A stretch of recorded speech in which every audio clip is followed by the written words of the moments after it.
حضرت عثمان غنی رضی اللہ تعالیٰ عنہ نے نبی پاک علیہ الصلوۃ والسلام کی دعوت کی۔ جب پیارے آقا علیہ الصلوۃ والسلام حضرت عثمان غنی رضی اللہ تعالیٰ عنہ کے گھر کی طرف چلنے لگے تو حضرت عثمان غنی رضی اللہ تعالیٰ عنہ نبی پاک کے پیچھے پیچھے چلنے لگے اور پیارے آقا علیہ الصلوۃ والسلام کے قدم مبارک گننے لگے، 1 2 3 4۔ نبی پاک علیہ الصلوۃ والسلام نے ارشاد فرمایا کہ اے عثمان، جو خلاصہ اس واقعے کا کہ قدم قدم کیوں گن رہے ہو، کیا کر رہے ہو؟ تو کہا حضور میری تمنا یہ ہے کہ آپ میرے گھر کی طرف جتنے قدم اٹھا کر تشریف لائیں، میں شکرانے میں آپ کی تشریف آوری اور آپ کی اکرام میں اتنے غلام اللہ کی رضا کے لیے آزاد کر دوں۔ یہ کیسی دعوت تھی، یہ کیسا اکرام تھا، یہ کیسی محبت تھی نبی پاک علیہ الصلوۃ والسلام سے۔ سبحان اللہ، حضرت عثمان غنی نے ایسا ہی کیا کہ نبی پاک جتنے قدم اٹھا کر حضرت عثمان غنی رضی اللہ تعالیٰ کے گھر پہ آئے، اتنے قدم کاؤنٹ کیے اور اتنے غلام آزاد کر دیے۔ اچھا، یہ دعوت تو ہو گئی، شاندار دعوت تھی۔ مولا علی کرم اللہ تعالی وجہ الکریم شیر خدا گھر تشریف لائے اور کچھ افسردہ سے ہیں۔ خاتون جنت بی بی فاطمہ رضی اللہ تعالی عنہا نے پوچھا کہ میرے سرتاج کیا بات ہے، آپ کچھ افسردہ سے دکھائی دے رہے ہیں۔ ناظرین، ہم بھی کسی دعوت سے جب آتے ہیں نا تو ہمارے گھر والے بھی گھر آ کر بعض اوقات کسی کی دعوت دیکھ کر افسردہ ہو رہے ہوتے ہیں۔ اس کی وجہ کیا ہوتی ہے؟ دیکھا اس نے کیسا کھانا بنایا تھا، کتنا بڑا فنکشن کیا تھا، کتنا اہتمام کیا تھا، ہم بھی اس سے اچھی دعوت کریں گے کیونکہ ہمیں بھی اپنا نام کرنا ہے، ہمارا بھی کوئی مقام ہے معاشرے میں۔ مگر مولا علی کرم اللہ تعالی وجہ الکریم کی افسردگی کی وجہ کیا ہے؟ سبحان اللہ، مولا علی کرم اللہ تعالی وجہ الکریم جو ہے وہ کیا کہتے ہیں کہ وجہ یہ ہے کہ جس طرح میرے بھائی حضرت عثمان غنی نے نبی پاک کی آمد پر ہر قدم پر ایک غلام آزاد کیا ہے، اے فاطمہ میری تو ایسی مالی حیثیت نہیں ہے، میں چاہتا ہوں کہ میں اپنے آقا علیہ الصلوۃ والسلام کی تشریف آوری پر آپ کے قدم پر میں بھی غلام آزاد کرتا۔ مالی طور پہ ظاہر حضرت عثمان غنی رضی اللہ تعالیٰ عنہ بڑے مالدار تھے، تو اب خاتون جنت بی بی فاطمہ نبی پاک کی لاڈلی شہزادی ہیں، کیا کمال کا جواب دیا کہ اے علی، اے میرے سرتاج، آپ افسردہ نہ ہوں، آپ نبی پاک علیہ الصلوۃ والسلام سے دعوت انہیں دے دیں اور انشاءاللہ ایسا ہی انتظام ہو جائے گا، اس سے اچھا ہو جائے گا۔ سبحان اللہ، مولا علی نبی پاک علیہ الصلوۃ والسلام کی بارگاہ میں گئے کہ حضور آپ کی دعوت ہے میرے گھر پہ۔ سبحان اللہ، نبی پاک اپنی شہزادی کے گھر کیوں نہ تشریف لاتے؟ میرے آقا علیہ الصلوۃ والسلام نے صحابہ اکرام کی ایک کثیر جماعت کو لیا اور اپنی لاڈلی شہزادی بی بی فاطمہ خاتون جنت رضی اللہ تعالیٰ عنہ کے گھر کی طرف چل پڑے، تشریف لائے۔ مولا علی کرم اللہ تعالیٰ وجہ الکریم نے بھی قدم گنے۔ اب کیا ہوا؟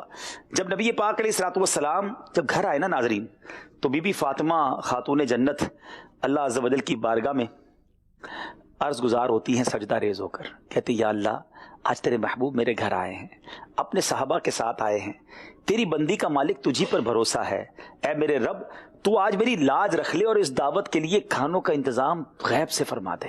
یعنی گھر میں کھانے کو بھی نہیں تھا، مہمان آ چکے ہیں اور کھلانے کے لیے بظاہر کوئی چیز نہیں ہے، مگر خاتون جنت شہزادی کونین سجدے میں ہیں۔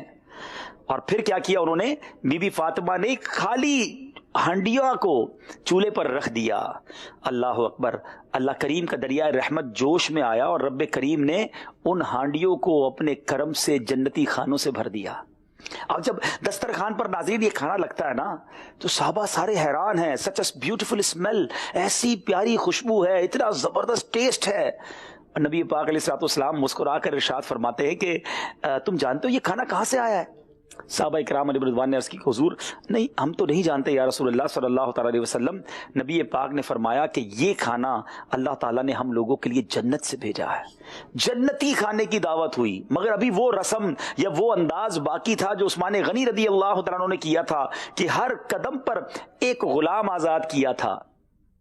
اب حضرت فاطمہ خاتون جنت رضی اللہ تعالی عنہا پھر سجدہ ریز ہو گئیں اور اللہ کی بارگاہ میں دعا مانگنے لگی کہ یا اللہ، تیرے بندے عثمان غنی رضی اللہ تعالیٰ عنہ نے تیرے محبوب کی اپنے گھر آمد پر ہر قدم پر ایک غلام آزاد کیا تھا، میرے مالک میری خاطر آج تو اپنے محبوب علیہ الصلوۃ والسلام کے وہ قدم جو میرے گھر کی طرف اٹھے ہیں، اپنے محبوب کی امت کے گناہ گار بندوں کو جہنم سے آزاد فرما دے۔ دیکھیں یہاں بھی خاندان نبوت کا کیا انداز ہے کہ ہم گناہ گاروں کو یاد رکھا کہ آزاد ہی ہوں تو نبی پاک کی امت کے گناہ گار آزاد ہو جائیں۔ ناظرین جاننا چاہیں گے پھر کیا ہوا؟ اللہ اکبر. حضرت فاطمہ رضی اللہ تعالی عنہا خاتون جنت جب یہ دعا سے فارغ ہوتی ہیں تو جبریل امین نبی پاک علیہ الصلوۃ والسلام کی بارگاہ میں یہ بشارت لے کر آتے ہیں کہ یا رسول اللہ صلی اللہ تعالی علیہ وسلم، فاطمہ الزہرا رضی اللہ تعالی عنہا کی یہ دعا اللہ نے ایسی قبول فرمائی ہے، اللہ تبارک و تعالی نے آپ علیہ الصلوۃ والسلام کے ہر قدم کے بدلے میں 1,000 گناہ گاروں کو جہنم سے آزاد کر دیا ہے. وہاں ایک غلام آزاد ہوا تھا اور یہاں ہزار گناہ گار اس امت کے جہنم سے آزاد کیے گئے. یہ گھرانہ میرے حضور کا ہے. کیا گھرانہ میرے حضور کا ہے. پھر ہم کیوں نہ کہیں کیا بات رضا اس چمنستان کرم کی، زہرا ہے کلی جس میں حسین اور حسن پھول. کیا بات رضا اس چمنستان کرم کی، زہرا ہے کلی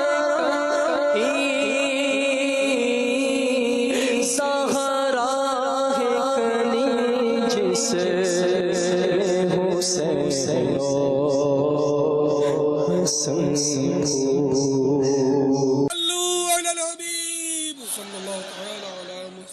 مجھے اپنی اور ساری دنیا کے لوگوں کی اصلاح کی کوشش کرنی ہے.